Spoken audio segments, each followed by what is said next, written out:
Querida igreja, graça e paz a todos. Bom dia, sejam todos bem-vindos à nossa igreja. Nós vamos continuar o nosso estudo no culto matutino, na primeira carta de Paulo aos Coríntios, por isso eu peço que você abra a sua Bíblia em 1 Coríntios, capítulo 2, a partir do verso 13, e nós vamos ler até o capítulo 3, verso 4.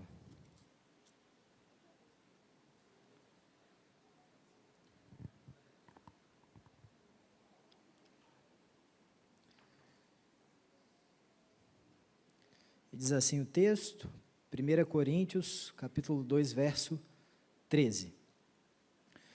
Disto também falamos, não em palavras ensinadas pela sabedoria humana, mas ensinadas pelo Espírito, conferindo coisas espirituais com espirituais. Ora, o homem natural não aceita as coisas do Espírito de Deus, porque eles são loucura e não pode entendê-las, porque elas se discernem espiritualmente. Porém, o homem espiritual julga todas as coisas, mas ele mesmo não é julgado por ninguém.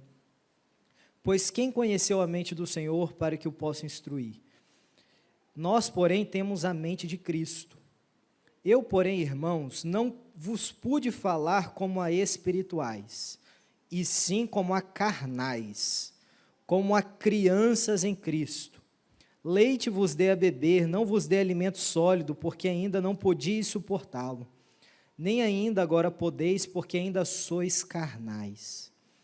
Porquanto, havendo entre vós ciúmes e contendas, não é assim que sois carnais e andais segundo o homem?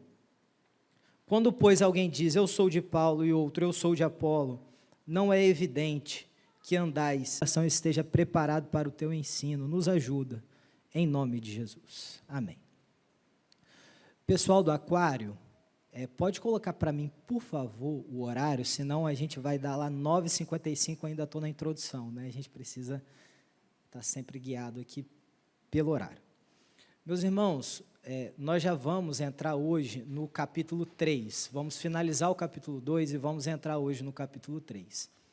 O que nós vimos até aqui é que o apóstolo Paulo, ele perscruta, ele olha a igreja de Corinto, analisa a igreja de Corinto, e ele exerce, então, ao final do capítulo 2 e logo no início do capítulo 3, ele fala assim, vocês são carnais. E Paulo fala isso porque ele nos ensina, nos capítulos 1 e 2, os dois tipos de sabedoria que há dentro de um conflito cosmológico entre o bem e o mal. Paulo, então, vai dizer que existem dois tipos de sabedoria. Existe a sabedoria humana e existe a sabedoria divina, a sabedoria que vem de Deus. Quando Paulo está falando sobre a sabedoria humana, ele está falando de erudição, retórica, está falando de escolas filosóficas, ele está falando de pessoas que se reuniam em torno de celebridades de entendimento, de conhecimento. E Paulo diz muito claramente que a igreja de Corinto pega toda a sabedoria humana de se reunir em torno de sofistas, de seguir linhas de escolas filosóficas, e eles pegaram todo este modelo de Corinto e colocaram dentro da igreja. E Paulo vai dizer assim, mas não é isso que eu falei com vocês quando fui ter com vocês em Corinto. Quando eu fui com vocês, eu nada mais fiz do que pregar a simplicidade do Evangelho, que é a sabedoria de Deus. E durante vários versos, a sabedoria de Deus é falada de forma muito simples. Sabedoria de Deus é a cruz de Cristo. Aprove a Deus salvar os crentes pela loucura da pregação. A cruz de Cristo era escândalo para os judeus, loucura para os gregos, mas para nós que somos salvos é o poder de Deus. A cruz de Cristo é sabedoria de Deus, poder de Deus. Não são palavras minhas, estão em vários textos de 1 Coríntios, capítulos 1 e 2, Paulo vai dizer, sabedoria humana de um lado, sabedoria divina de outro, e vai dizer para os coríntios: vocês usam sabedoria humana para tratarem coisas espirituais. E então nós entramos no capítulo 2, verso 13. E Paulo vai explicar então que quem está simplesmente no âmbito da sabedoria humana nunca vai discernir se quer entender as coisas espirituais. As coisas espirituais só são acessadas pelo Espírito de Deus. Sem o Espírito de Deus você não acessa e sequer julga, sequer compreende. Paulo então vai dizer no capítulo 2, verso 14, vai explicar assim: o homem natural, leiam aqui comigo, o homem natural não aceita as coisas do Espírito, porque lhes são loucura, não pode entendê-las, porque elas se discernem espiritualmente. Depois de explicar quem é o homem, depois de explicar os dois tipos de sabedoria, Paulo está quase chegando na causa de todos os problemas da igreja de Corinto. Falta um último passo, que é o que nós vamos ver aqui hoje. Ele explica que existe o homem natural, que é esse que nós lemos aqui em 2,14, o homem espiritual, que está nos versos 15 e 16, e o homem carnal, que está capítulo 3, versos 1 e 2, que ele vai também comparar o carnal a crianças em Cristo.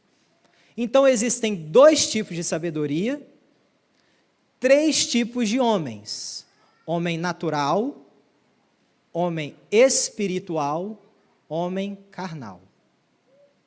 O que é o homem natural que Paulo está explicando aqui para nós? O homem natural, no original do grego, psíquicos, trata do homem que absolutamente não tem o lado espiritual, o lado pneuma no grego. É o homem que não tem o Espírito de Deus, portanto, ele nunca vai compreender coisas espirituais. Observem, irmãos, o homem natural, quando nós nascemos, todos nós, a Bíblia vai dizer, exceto João Batista, que desde o ventre já era um homem cheio do Espírito Santo, todos nós, quando nascemos, somos inimigos de Deus. Pela nossa natureza, nós nascemos cegos para Deus. Nós não entendemos Deus, nós não compreendemos Deus, porque nós não temos o Espírito regenerador de Deus, que vai abrir os nossos olhos, que vai criar em nós o lado pneumático, o lado da alma, o lado espiritual. Então, o homem natural, fazendo uma pequena comparação com o direito, coisa que eu gosto de fazer, é fácil de falar isso para mim, o homem natural, ele sequer tem acesso aos autos do processo. Como então ele vai julgar o que é conteúdo do processo? Como que ele vai julgar e entender o centro e o cerne das coisas se ele sequer acessa? Ele não tem, ele inexiste para esse lado da alma. Então ele nunca vai entender, ele vai dizer, isto é loucura. Acompanhe comigo uma pequena ilustração. Vamos supor que nós possamos trazer aqui na nossa igreja todos os maiores gênios cristãos que já existiram na humanidade. Nós vamos trazer Newton, nós vamos trazer Pascal, e vamos trazer todos os tipos de gênios do lado cristão. Da literatura, vamos trazer Chesterton, vamos trazer Tolkien, Lewis, vamos trazer até mesmo Flávio Josefo, um historiador, um homem que conhecia o lado de Deus, ele era um homem que cria em Deus. Nós vamos trazer todas essas mentes da filosofia, da biologia, da matemática, da história, da física, e existem inclusive hoje cristãos de todas essas áreas da ciência que podem falar, Deus existe, E a coisa mais razoável que nós podemos crer é que Jesus é o Cristo Salvador do mundo. Vamos colocar aqui no domingo à noite esses homens sentados, e cada um deles vai trazer uma palavra e vai dizer assim: pela física, Deus existe.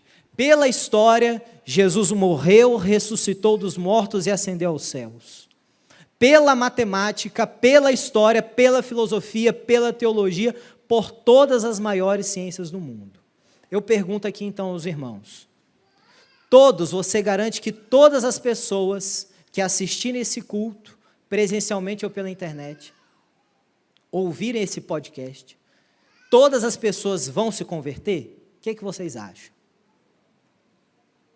Aprove a Deus salvar os crentes pela sabedoria humana?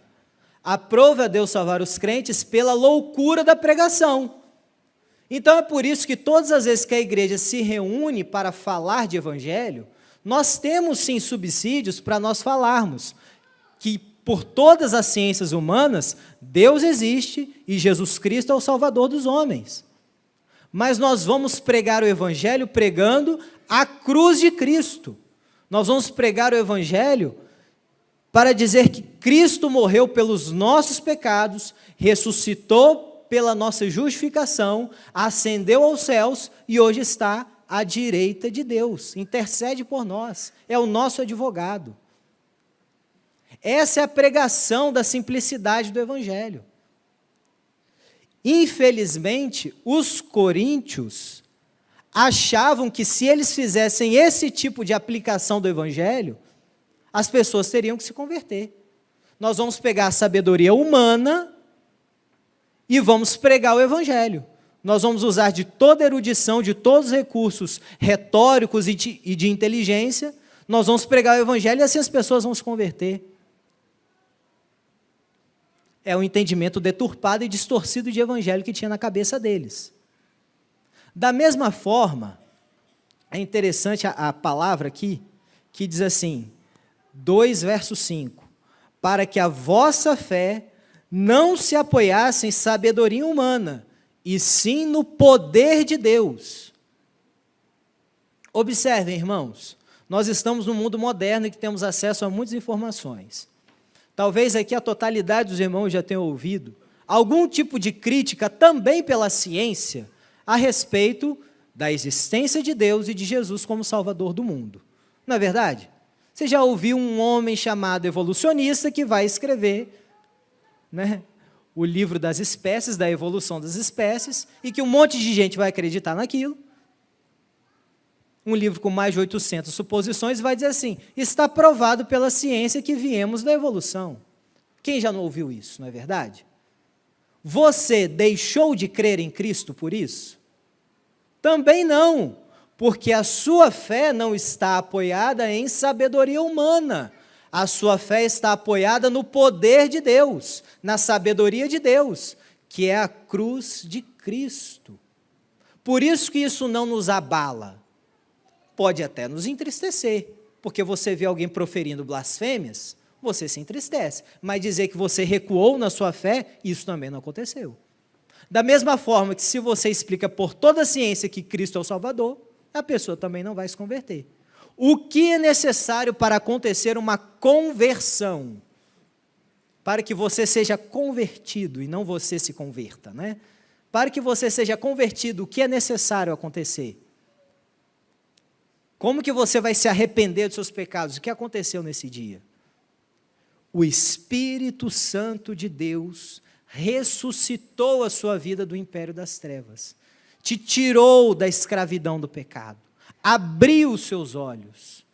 Nós somos feitos filhos de Deus. Nós abrimos o nosso lado pneumático, o nosso lado de compreender as coisas espirituais. Nós então tivemos esse lado criado por Deus em nós, acessamos as coisas espirituais e compreendemos o que é o Evangelho em nossa vida. Fomos iluminados pelo Evangelho. Então o homem natural nunca vai compreender. Não adianta, pela sabedoria humana ele não vai compreender. Mas pela pregação do Evangelho, com uma ação do Espírito Santo, quem sabe o homem natural que está no mundo, um dia se torne um homem espiritual, que hoje um dia nós nos tornamos. E é isso que Paulo vai falar nos versos 15 e 16 do capítulo 2.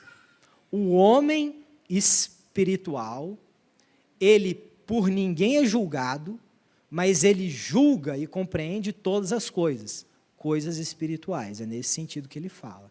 Porque quem compreendeu a mente do Senhor? Nós, porém, temos a mente de Cristo. Paulo, então, está falando aqui que o homem espiritual é esse homem que o Espírito Santo veio na vida dele, o regenerou, criou o lado da alma dele, abriu os olhos da fé e fez com que ele acessasse as coisas espirituais. E mais, vai dizer que este homem, por ninguém é julgado, mas julga todas as coisas. É essa situação. Quem compreendeu a mente do Senhor? Isso aqui é uma citação a Isaías 40, 13. Paulo pega Isaías 40, 13 e diz, aquela parte de quem compreendeu a mente do Senhor, nós, porém, temos a mente de Cristo, isso aqui é uma mera substituição que ele fez. Ora, se Deus é inescrutável, se Deus é insondável para os homens, homens naturais, então nós que somos homens, pessoas espirituais, que temos o Espírito de Deus, que temos a mente de Cristo, eles também não nos julgam. Se Deus não é julgado pelo homem, nós que temos o Espírito e a mente de Deus, também não somos julgados por ninguém. O crente pode ser taxado de retrógrado, de fundamentalista, mas isso é âmbito material e físico, que é o único tipo de criação que o homem natural tem. Agora, no âmbito espiritual, ele sequer entendeu, ele sequer tem esse lado. Ele não está equipado como nós, pelo Espírito, ele não tem capacidade de perscrutar, de entender, de analisar e de proferir um julgamento. Entendemos então quem é o homem natural, o homem sem o Espírito de Deus, o homem absolutamente alheio às coisas espirituais. Não acessa, não analisa, não julga. Quem é o homem espiritual?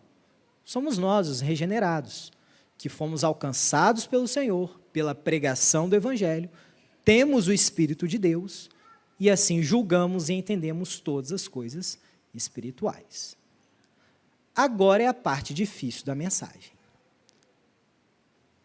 Eu, porém, irmãos, não vos pude falar como a espirituais, mas como a carnais. Que coisa boa, né, você ouvir o que é o crente espiritual. Mas logo no início do capítulo 3, verso 1, eu, porém. Está vendo o espiritual? Que bênção, né? É tudo aquilo que está acessível ao crente. Porém, é uma oposição a tudo aquilo que Paulo falou.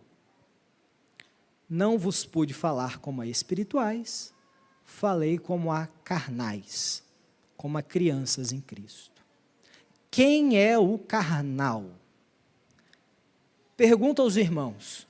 O carnal, segundo Scofield, né, aquele homem que viveu lá no final do século XIX, início do século XX, ele difundiu no meio evangélico que o crente carnal seria aquele crente que seria o homem que foi alcançado por Deus, mas que vive em bebedice, em promiscuidade, em desonestidade, em fraude, em mentira, agindo mal nos seus negócios. Ele é crente, mas ele faz tudo isso.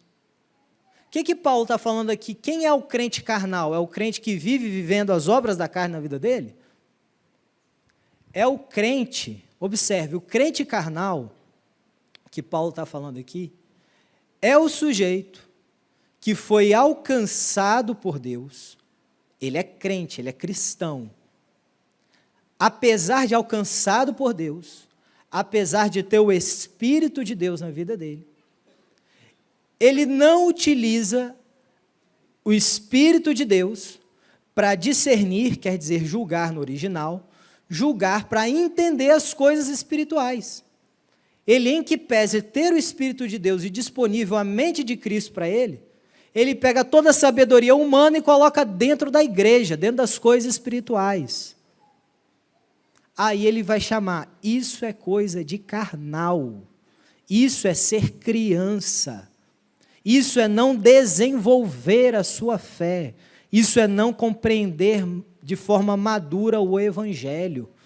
Parece que aquela criança que eu falei com vocês lá atrás, lá em Atos capítulo 18, sabe aquelas crianças que eu encontrei lá? Os anos se passaram, vocês são aqueles mesmos meninos.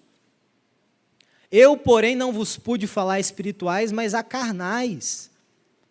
Eu fico imaginando, irmãos, como foi o impacto na igreja de Corinto, quando eles achavam assim, olha, o espiritual aqui somos nós, mas vocês, porém, são os carnais.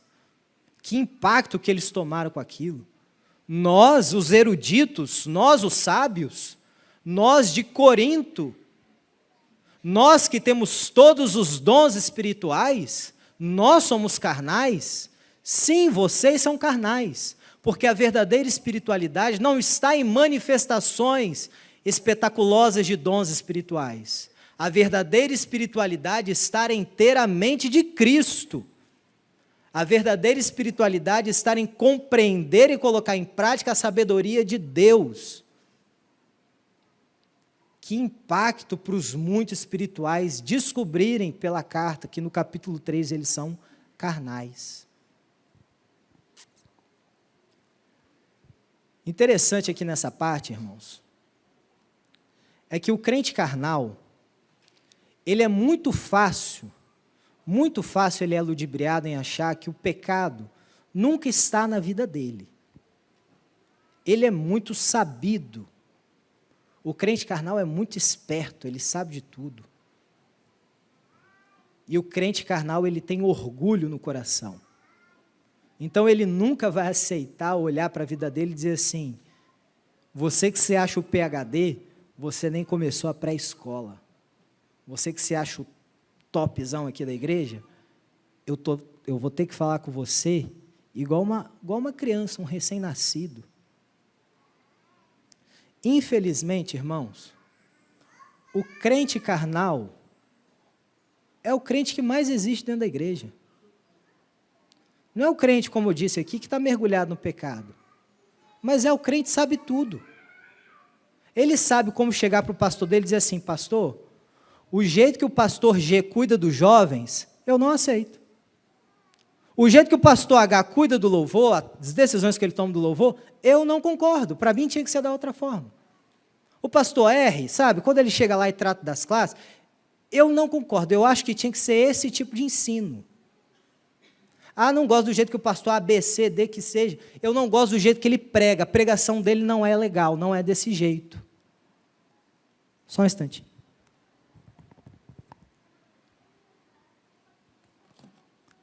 Se olhou no espelho? Conseguiu se enxergar? A Bíblia foi espelho para você aqui? Irmãos, com toda sinceridade, como deve ser difícil ser pastor de Corinto? Aquela igreja triturava pastor. É igual aquela máquina de moer carne, você joga o pastor ali e o que sai? Ser pastor de Corinto é ser pastor de uma igreja que tritura pastor, que moe pastor, porque eles são muito sabidos, eles não aceitam correção. Quem sabe ensinar evangelho são eles, pela sabedoria humana. Deixa eu falar uma coisa aqui. Fazer culto sou eu que sei fazer. Eu vou pegar todo tipo de recurso que existe aí fora, vou pegar vários tipos de psicologias, vou pegar um tipo de evangelho que vai falar de um jeito legal que vai saber falar com os jovens da igreja, sabe? Porque o jovem, ele tem que ter uma pegada diferente, sabe? Boné para trás, e quem sabe assim, o cara, um jeito meio skatista pregando. Eu não tenho problema se o cara é assim.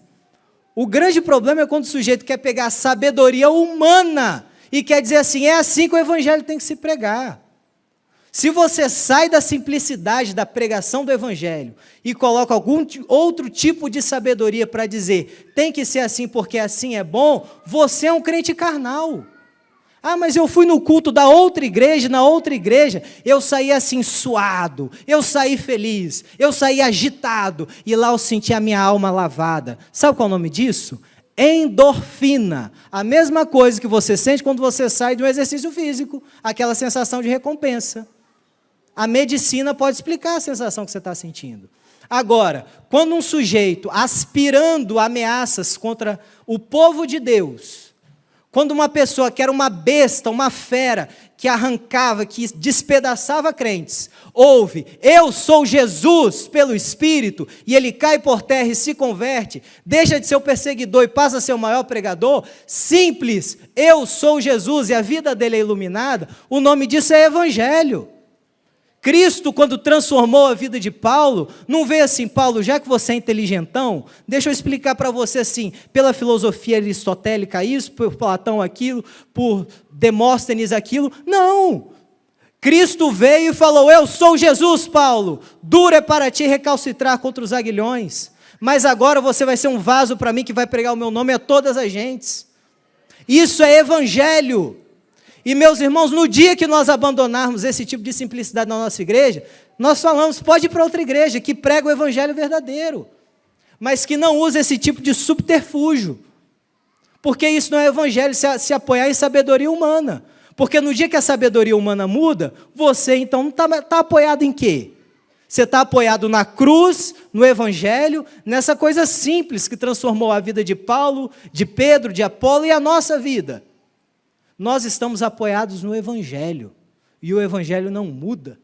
É a mesma mensagem que foi pregada 2000 anos atrás, lá em Corinto, e foi a mensagem que alcançou a nossa vida. Que essa mensagem permaneça viva em nossas vidas. Agora, uma coisa, irmãos, que acontece também na igreja de Corinto, é que ela não é só uma igreja que tritura pastores, né? Uma igreja que sequer se compadece, né? Você pensa assim, o pastor está doente psicologicamente, emocionalmente, na família, nos negócios, financeiramente, e o sujeito nem pensa assim, será que fui eu que acabei com o meu pastor? Não, o problema é dele, ele que é ruim, eu sou bom, ele que é ruim. Talvez nem tenha chamado para o ministério, talvez é isso aqui que os coríntios pensavam, porque eles falam assim, eu sou de Paulo, eu sou de Apolo, eu sou de Pedro, e outros falavam, eu não sou de nenhum dos três, eu sou de Cristo. Então, observe aqui, que quando o sujeito fala assim, é de forma excludente. Se eu sou de Apolo, eu não sou de quem? De Paulo. Então ele está rejeitando o pastor dele, o pastor que plantou a igreja dele, né? Mas na verdade todos nós somos de Cristo, mas essa rejeição à liderança era uma marca da igreja de Corinto. Agora uma outra marca, aqui que nós vamos ver, nos versos 3 e 4, é que a igreja de Corinto não só tinha conflitos deles com os líderes, que é o que vai entrar aqui na sequência do capítulo 3, mas ela também tinha muitos conflitos entre si. O que Corinto, então, não sabia? Ser. E eu acho que a resposta está mais na nossa cara, sabe, está mais ali na nossa cara do que a gente pode imaginar, né? O que Corinto não sabia ser, irmãos? Igreja. Observem.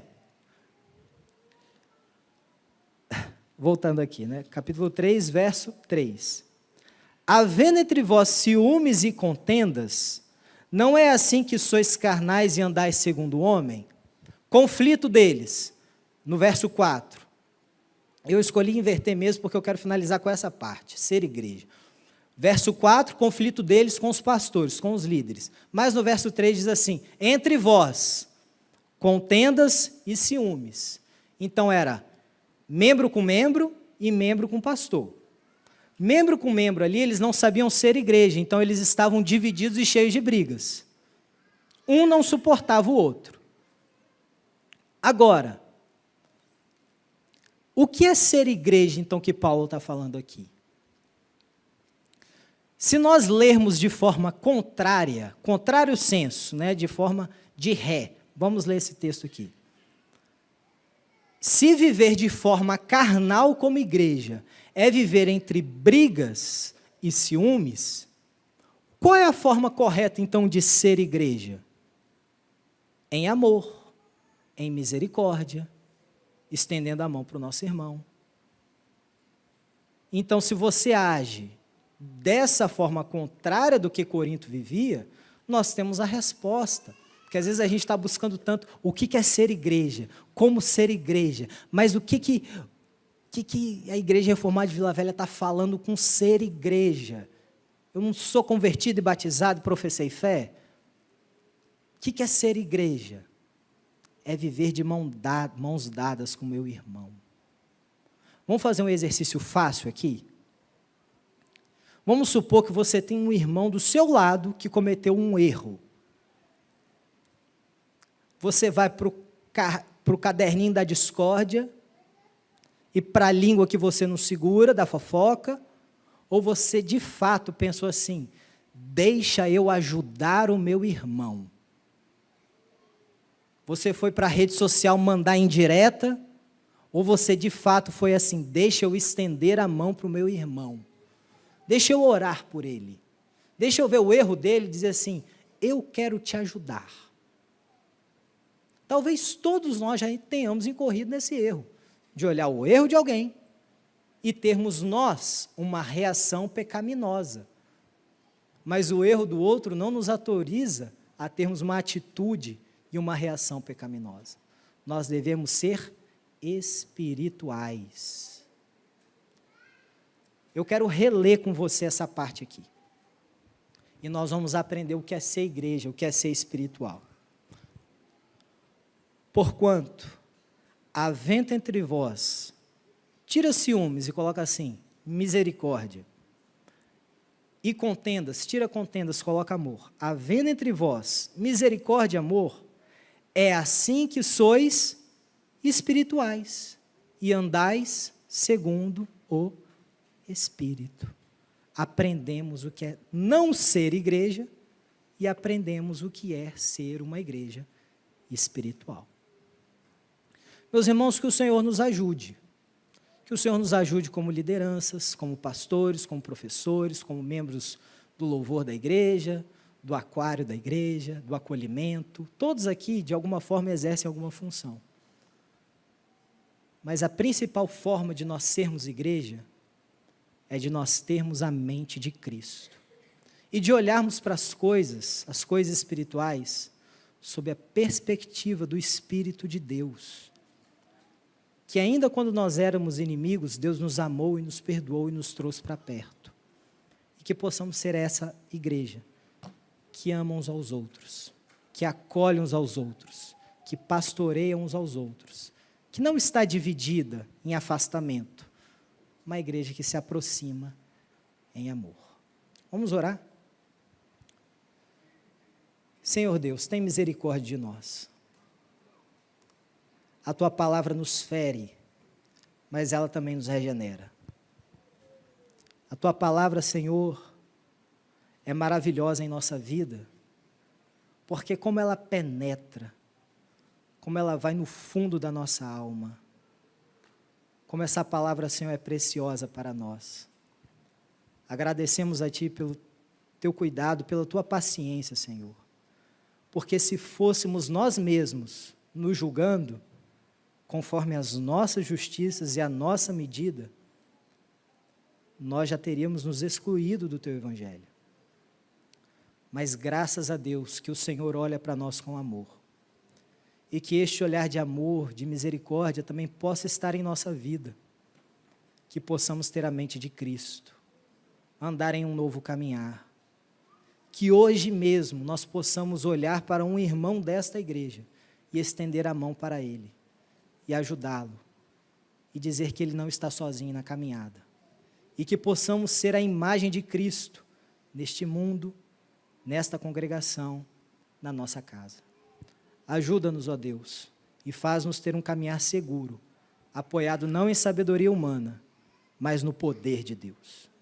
É a nossa oração, Senhor, fica conosco, ajuda-nos nos demais afazeres deste dia, na escola bíblica, na reunião de pais, no culto noturno, e que o nome do Senhor seja glorificado em todas as coisas. Oramos em nome de Jesus.